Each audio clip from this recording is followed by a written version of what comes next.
So I promised him that because I love Emily so much and I didn't want to confuse her and I didn't want to upset her.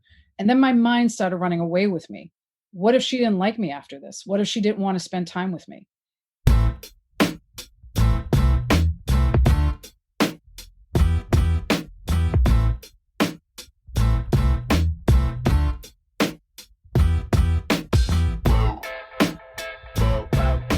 Hey there, welcome to Grit, True Stories That Matter. Grit is a weekly podcast about stories, the contemporary, personal, narrative kind of story, and the people that craft and tell them. Each week, a storyteller will tell one of their stories and then break it down with me, Sean. Why, you ask? Well, we want to feature these tellers and their stories, and we also want to help you, our listeners, craft and tell better, more engaging, more relatable, and more memorable stories. True stories, personal stories, grit stories. New episodes are released every Friday, and we are now in our second month of season 2, which is dedicated to women and their stories. And this week joining me is Mary Dalba. Mary lives up in Massachusetts. I met Mary last year through Kurt Mullen. Many of our listeners know who Kurt is. She has appeared on Stories from the Stage, Grits 7x7, and she has also been the co-host of the 99-Second Story Slam since the fall of last year, and she does a superb job with that. But she's not here today to talk about her co-hosting. She's here to talk about story and tell one of her stories. But before that, let me tell you a little more about Mary. She is a psychic, medium, and a wellness coach. She is also an artist, a writer, a poet, a photographer, a painter, and of course a storyteller. A lot of her stories, including the one today, involves her family because she loves them. Even, and I'm quoting here, during quarantine. This Sunday, we have an open mic called the Mental Health Happy-ish Hour. Anybody can join us to tell a story that's centered on mental health, addiction, trauma, as long as you're telling it from a scar and not a wound. We'd love to have you. I'll put that information in the show notes. As always, I know I say this a lot. If you listen on Apple, help us out. Rate and review this podcast. Thank you for that. Okay, so, Mary Dalba, let's dive in. Hey, Mary. I will start with the how question. How did you get involved with this kind of storytelling where it's true and personal, the personal narrative kind that you're performing for people, in a sense? Do you remember how that started for you? Yeah, so for years I've been a corporate trainer and I do a lot of educational stuff as a psychic medium, if you can believe it. I teach classes. So I happened to be on Eventbrite one day and it came up about storytelling and I was like, oh, I want to try something new. I have some experience at that. I can speak in front of people. It's fine. I went to one of the classes and I was like, oh, I don't know how to do this. I don't know how to, make a 5-minute story with a beginning, middle, and end and an arc. And so I was like, oh, this is really cool. I can learn something new. I also didn't think my life was that interesting to do stories. And I found I do have some things in there that are actually kind of interesting. So yeah. It's helped me explore myself a bit too. I took that intro class 3 times because I just loved it so much. And then I took the advanced class and then I was out doing stories and it sort of brought me into where I am today. And you can see Mary at Stories from the Stage. If you go on Facebook, I don't know where else you can find them, but they're pretty big and she has a great story there. Yeah. It's a cool organization. Very cool. Yeah. When was that first class? Do you remember? Definitely pre-COVID. I'll say that. I think it was 2018. All right. Yeah. And you said that one thing is you didn't realize that you had stories or so many stories or interesting stories, which is something I think a lot of people feel. Yeah. And I can say to absolutely, regardless of your life and not knowing you, whoever is listening, you're wrong. You do. It's not just to sell you an idea and then get you in a class. You absolutely do have stories. And then the other thing that you had mentioned is like, oh, I don't know how to do this, which is really cool to hear because it is hard. And unlike, let's say, singing, where you just almost everyone needs training, I think people, because we just use the word story a lot, and we do tell stories in some form, most of us during our life, we don't realize, all right, maybe there's stuff to learn. Mhm. So do you remember, other than, okay, maybe I have a nice number of interesting stories or potential interesting stories, the fact that, oh, okay, shaping a story, it needs a beginning, middle, end, Mhm. right? Those were things that you weren't necessarily immediately like aware of when you entered the class. Did anything else stand out in your memory of like, oh shit, I didn't know that. I didn't realize that. I hadn't thought about that. Yeah, I learned that to make a story interesting, you have to have some kind of stakes in there, and I just I can talk for hours. That's but you need to have someone kinda be involved and interested in your story, because anybody can spout off stuff, but to have Right. some kind of stake in it, right? I mean, that's we tell each Yes. other. Oh, I mean, just listen to this podcast. People will say all the time, God, you just talk forever. And we don't, what the hell are you talking about? Right. Where's the hook? But there I mean, I think storytelling I could talk with you for hours, Sean, about it. Yeah, great. I appreciate that. Yeah, of Likewise. course. But for me, it was like, oh, I need to figure out what's the meat of the story, which is the stakes. Sometimes asking those questions, getting a little bit deeper with a story that just feels very surface. You're like, oh, I went through that. And maybe subconsciously I went through it. I didn't even know. But it kind of helps you learn a bit about yourself too. 100%. Yeah. Yeah. I remember I was teaching a class earlier this year, and there was a guy, and he was really good. He started off, he knew it. He was a lawyer, well spoken, knew stuff about story. But then in the process, at least the way I did it, like it was really, like you said, like this kind of a self discovery exploration. And when we were finding the story, what is this story actually about? Because he had some interesting things happen. And he was like digging and digging. And he said, I didn't realize that this whole storytelling process isn't just about putting a story together, it's about digging and Mhm. figuring out what that thing meant. And that was cool to hear. Yeah, it's true. I don't think you realize that. And then you're like, oh, well, that's something I need to look into more. That's something like when I told the story on Stories from the Stage. Hmm. That story was about my dad cleaning out his work van and taking me and some friends to my first school dance, because we Hmm. couldn't do a limo at that time. I was 15. It was, when I tell that story too, the other thing is like for me, it was like, oh, I knew how much my dad loved me. My dad passed over, but like that just kind of illustrated for me a little bit more. And then like I also know telling the story, sometimes it touches people. I've had people comment on that story afterwards about my dad and our relationship and stuff like that. So I think it also does that for people. When you tell a story, you can connect. There's like even almost like a community that happens with that. Mm. It was interesting. The first time I told it live, I had a woman come up to me afterwards and she said, I just want to tell you, I love the fact your dad loved you so much. I wish I had that relationship with my father. And I was like, it just, so it opened up a dialogue, which was interesting. Right. You're not having that conversation with that woman probably without that story. Right. Like if Exactly. you just met at a cafe and you started talking, you're Mhm. probably not talking about that. No, it's deeper connection too. Right. Yeah. Yeah. Storytelling does. It helps us shift our perspective on things. Like Mm. I know with the 99 second stories, Hmm. some of the stuff that people do in 99 seconds, the vulnerability, like the things you learn about them, you're like, whoa, it's again stuff we would never really if they told one 5-minute story, as opposed to sometimes they're telling 99-second stories several times. We Hmm. see them over the slams. It's like, wow, I've gotten to know this person a little bit through Right. their story. And in 99 seconds. In 99 seconds. That's Yeah. incredible. So I've heard several of your stories. Yeah. There was a story about your mom and connected to COVID. Yes. And she and you have gotten your shots and you're okay now? I just got she's all done. I just got my second one this couple days ago. So I'm in the 2-week, let's rock and roll, get it all done period. So All right. yeah. And I've heard a story, the one from Stories from the Stage. And I've heard another one, I think it was on one of my shows Mhm. that dealt with some of your own struggles, Yep. Yep. right? Some dark stuff. I don't know if the Mhm. word's dark stuff, but from some powerful, difficult stuff. Yeah. But that is not the story you're going to tell No. today. No. When did you first craft this story that we're about to hear?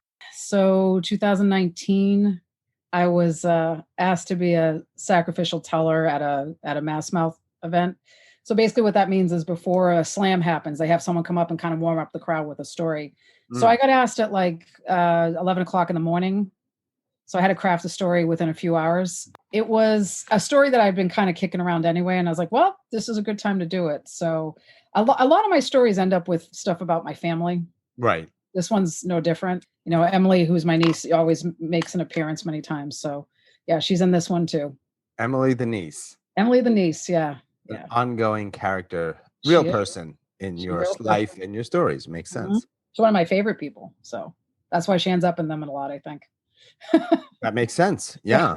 I wonder if someone in your life never shows up in your stories, if that's also an equally telling thing. Might be. Yeah. Might be. I might have to go back and look at those. It might be. It might be. All right. So we know when you wrote it and we know or crafted it and we know why. And now what I'm going to do, which is always very hard for me, is stop talking. It's only for 5 minutes, Sean. Right. And it's about for 5 minutes. And then this will allow you to have the floor to tell your story. And then after your story, they're going to hear some funky little fade out music because that's always nice. That's fun. You got to bridge the story with the rest of the conversation. And then we'll take a little time to break it down. Is that cool? That sounds great. All right. The stage is yours. I shall stop talking now. Okay. My brother and I were driving together, and he said to me, do me a favor, to not confuse the kid. Just don't tell her about this stuff, okay? And my heart sank because this was, again, another one of those situations where I had to hide who I was. I'm a witch, and my family is Catholic. And I grew up Catholic with them, all the wonderful accoutrements that come with it. We had rosary beads and Mother Mary's and everything in the house. My mother had us go to church every Sunday. She still says the rosary twice a day and is the little saint. But somewhere along my journey, I decided that it really wasn't for me. And I started exploring becoming a witch. And so here I was with my brother, not a practicing Catholic, but still considered himself Catholic, saying to me, listen, just don't tell the kid about it. The kid is my niece, Emily, and she's 10 years old. They enrolled her in Catholic school, and they wanted to make sure somehow the things that I practiced and didn't cause any problems for her, didn't cause any confusion. But I still feel like I was being shoved back into the proverbial Wiccan closet. So I promised him that because I love Emily so much, and I didn't want to confuse her, and I didn't want to upset her. And then my mind started running away with me. What if she didn't like me after this? What if she didn't want to spend time with me? What would happen if Emily all of a sudden, because I was a different religion, didn't want to have anything to do with me? So I took that to heart. I wouldn't wear any of my pentacles around her, my necklaces. I wouldn't have my tarot cards in my bag. I just made sure that Emily was what I thought was protected. It's school vacation week in April. She decides she wants to go to Salem. Salem, Massachusetts is like the witchcraft capital of the world. I used to work in Salem. I'm thinking to myself, okay, we can avoid people that I knew. I don't have to go into any of those really witchy stores. I know this place easily. We can, go around the landmines. That's fine. So the day comes, Emily decides she's heard about the Witch Museum. She wants to go in for a tour. We go in, she looks around. She's kind of fascinated by the fortune tellers that used to get hung. She's looking at all the pencils with all the stars on them and so on.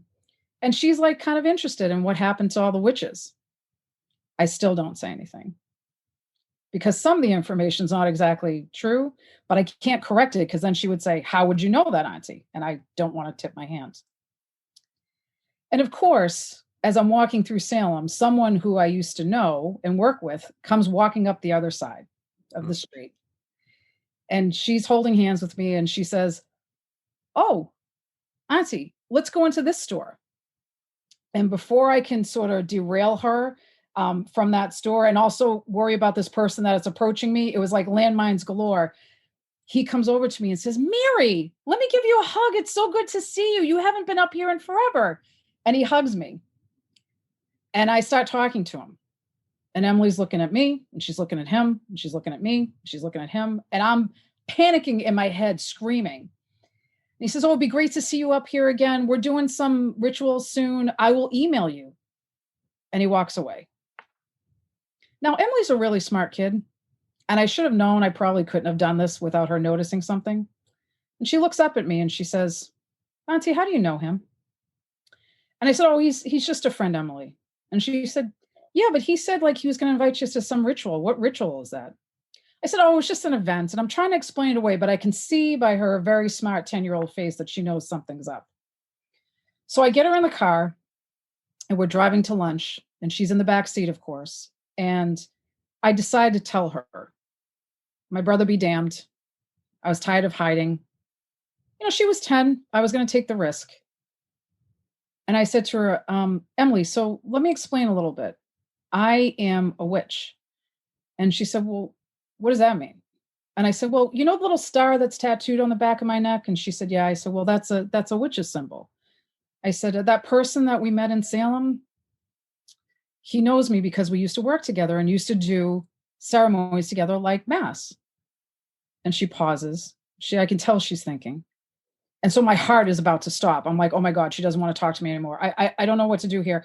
I said, but Emily, it just means that, I just study something different. And I start talking really rapidly fast. And once I finish, she says to me, Auntie, we're all weird in our own way. It's fine. And I just like let out all the breath that I was holding at that point. And we went to lunch and then she took me around the mall. And of course I spent way too much money on her, but that's how it went. A few years later, it was Thanksgiving. Emily's 14 years old. We're talking about her religion class. My brother, my sister-in-law, my mother is sitting there and I'm sitting with her. And she's saying, I told my teacher she had it wrong. She was talking about witches and how they used to sacrifice people. And the teacher said they still do that to this day. And I told the teacher she was wrong. And the teacher said back to Emily, well, Emily, I've studied this. I know that that's the truth. And Emily said, no, you know why I know it's wrong? Because my auntie's a witch and she doesn't do that. And my heart stopped. I looked around at my family. My brother put his head down and was shaking his head. My mother blessed herself. But I realized for Emily, this was a normal thing. She wasn't embarrassed about me being a witch. She didn't think anything of it. So one of the things I realized is kids can handle a lot more than they think we can handle. And we really are truly all weird in our own way. And we can still accept each other for who we are.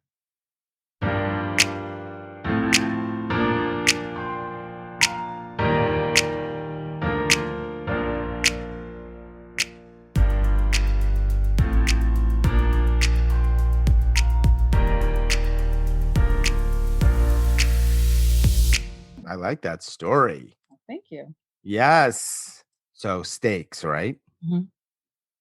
Don't tell the kid. Don't tell the kid. Start with that. Yeah. We talk about how do you start a story. Well, tell us something in which we're going to be interested or curious, where something matters, right? That's a cool way to start. Don't tell the kid. You're like, wait, what? Yeah. Mm-hmm. Why not? Yeah. And then we learn right away. This is all like the first couple of sentences. Mm-hmm. I'm a witch. So like you set it up for us. So it's like nice. We were like, okay, so is she going to tell her? What's going to happen? Well, oh, and you're leading up to it. Nice. I know you put this story together rather quickly. Yeah. Do you remember if there was more than one version where you were like, where do I start? How do I start? That's always a tricky part of stories. I remember that conversation with my brother that always stuck with me in the truck. We were in his truck. He was trying to be nice. I mean, my brother's very low key, monotone kind of guy. And he was just like, yeah, don't tell the kid. I mean, my heart just sank because it was always those times of, oh, here I go. I'm getting shoved back in the closet. Don't tell her you're this. Don't tell her you're that. It's, and going different places, like, don't do this, don't do that. So I kind of wanted to bring in that, that heart sinking at the beginning. Mm-hmm. And it's sort of setting up. I think we've all had that moment where it's like, I don't know, maybe I'm wrong, but shame of who you are, or shame of what you've been through, or shame of how you identify, or shame, you're like, oh, this is my family. And even I'm running into this here. I felt like that was a good place to start, just to sort of, I think people can relate to that. Someone saying, don't do this or don't do that. Okay. Right. Yeah, for sure. And I think it'll get either way you did it. We want to hear more, which is important. Yeah. I mean, it's so important and so overlooked. I think people don't realize that, you don't have that much time before we're going to check out of a story. Right. Like not much at all. Right. You got to get us interested, which I like the way you did that. I'm curious. I want to know a little bit more. And also you have this almost a kind of benefit or luxury of, because of the nature of who you are and what this is about in terms of your identity, it's not a common thing.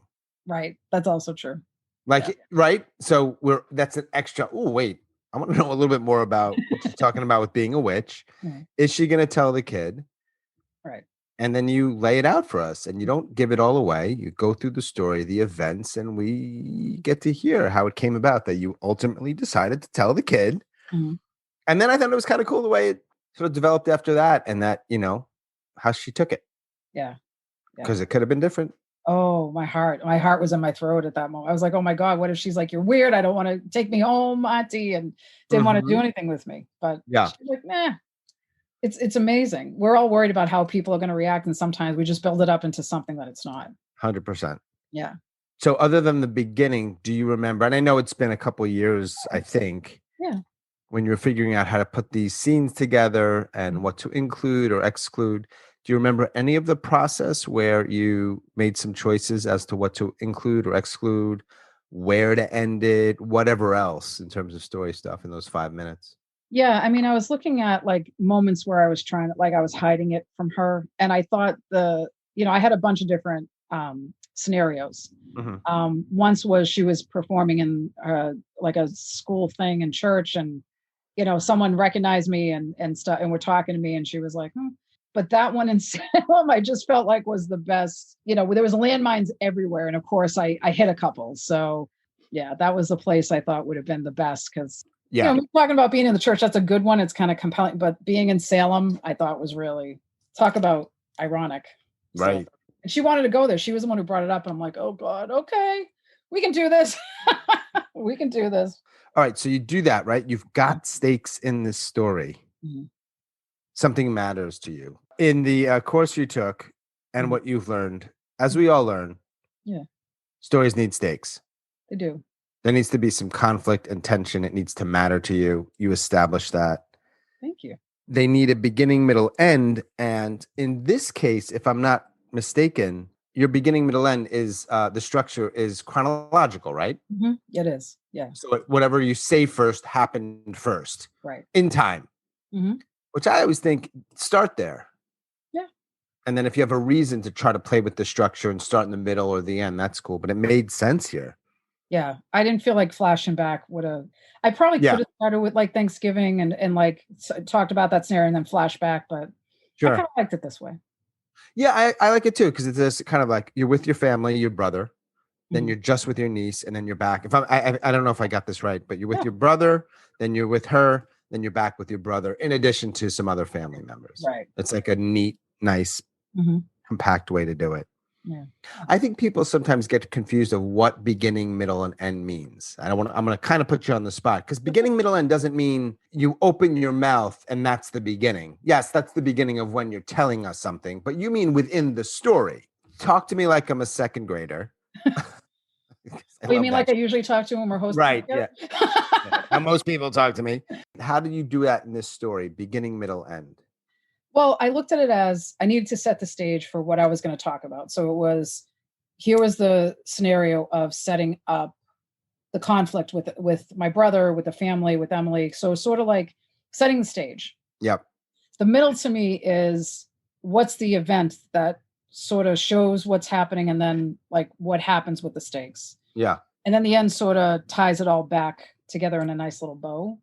So Yes. having Emily say, "Hey, my aunt's a witch" in Catholic school was like, "Oh my God," and then we all kind of moved on to everybody knows I'm a witch now. Oh well, it's sort of that yeah, it's like the end of a story. You get the outcome. Yeah. Yeah.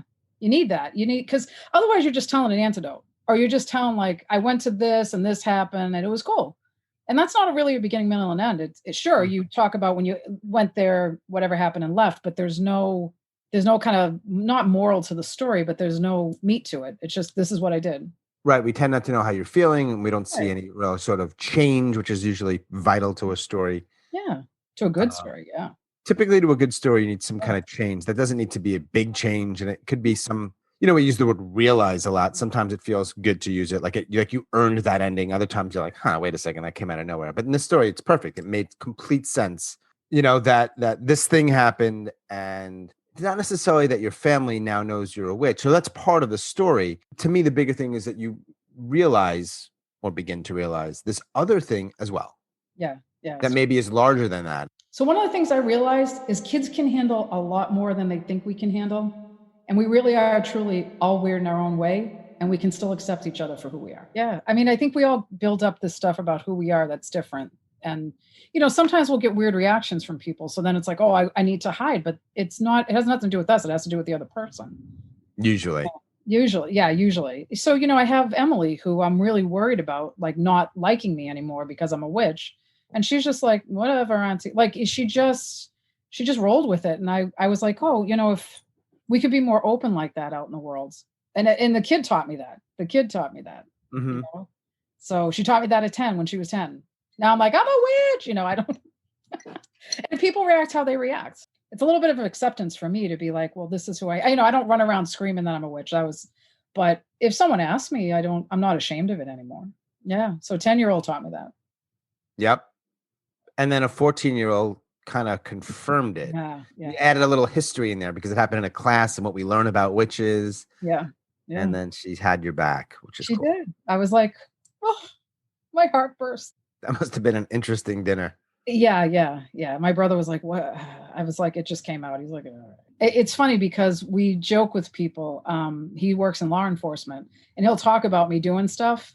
And like his partner will look at him or whatever. And he'll say, no, we're really blood brother and sister. Like, look at our noses. They look the same. She's not my stepsister. She's like my real 100% sister. So yeah, it's funny, but he's cool. He doesn't necessarily believe in it, but he's not like looking at me through you're a weirdo's eyes so much. Mm-hmm. He's like, whatever, just, don't do anything stupid. That's sort of where he comes from. Listeners, whatever level you are, you need a beginning, middle, end. Mm-hmm. You need stakes. Mm-hmm. You need to choose moments. Are you working on any stories right now? I'm always working on ideas. Yeah, I'm working on a story. Well, the one I'm working on right now is about seeing a girl that bullied me at an event that I was sort of the host of, and looking up and seeing her and how that was for me. So I was in third grade, and and I saw her, about 35 years later. Mm-hmm. Yeah, so I'm working on that right now, and how I'm gonna. And that's one of those stories. I'm like, I sort of have to flash back in it because, I'm not going to go in a line with that one. So jump a lot of time too. That's tricky. Yeah. So working on that. When you say working on it, are you a writer or are you a recorder? Do you have another process? I write bullet points. I don't write the story out. I know a lot of people do that, and maybe I should try it. I just feel like it's not as, I don't want to say it's not authentic. That's not the right word. Mm-hmm. It sort of ties me up. Like if I have points and then I'm speaking I can kind of work through it, speaking it, then writing it out and then editing. But I know a lot of people do that. It doesn't work as well for me. Is there one thing you could tell somebody that we haven't talked about, particularly if they were newer to this, if they want to try story stuff in terms of a tip? Well, other than have fun with it, because you really should look at it as it's a really fun thing to do. Don't be afraid to be vulnerable. I think that is some of your best stories come out of that. You learn about people and yourself that way. People are in this community story they embrace you. Is very supportive. So don't be afraid to tell the vulnerable stories. Mm-hmm. I think a lot of us kind of bury those and we're like, oh, we'll find some other fun story. And it's like, get in there, pull it out. Let's see what it looks like. Mm-hmm. And we want to support you through that. So that's what I would say. Don't be afraid to be vulnerable. I like that. Yeah. This is my last official question. Okay. And then you could add anything you want, of course, because that's probably going to be gold too. Oh, of course. Do you have any favorite storytellers? Oh gosh. One or two favorites where you're just like, oh my God, OMG. Like when they come up, it's like, oh, I want to listen to this one. Yeah. Zach Stewart's definitely one of them. Zach's stories are hysterical. And I know Zach does get vulnerable sometimes, but they're just, he's such a good weaver of stories. I have to say, which I'm sure a lot of people would say, Richard Munchkin's stuff is, wow. I think he's got such a range of amazing things. And I think Richard also doesn't peg hole himself into anything in particular. Like he'll talk about relationships. He'll talk about gambling. He'll talk about, he pulls from his life. And So I can learn a lot from him. Zach Right. too. I mean, Zach's just funny, but those two, I see them come up. I'm like, oh, let's listen to what they're saying. Yeah, I agree. I like Yeah. them too. But I mean, like, really, I could sit down and say some of our 99-second folks, everybody brings something new to the table with those. Yeah. And everybody's always up in their game. I think that's the thing about storytelling is everybody's upping their craft all the time, which is amazing. Mm-hmm. Yeah. Yeah. All right, cool. Let's go Muggle. And thanks for telling your story, Yeah. breaking it down. All right. I'll talk to you later. Thanks again, Mary. Talk to you soon. Bye-bye.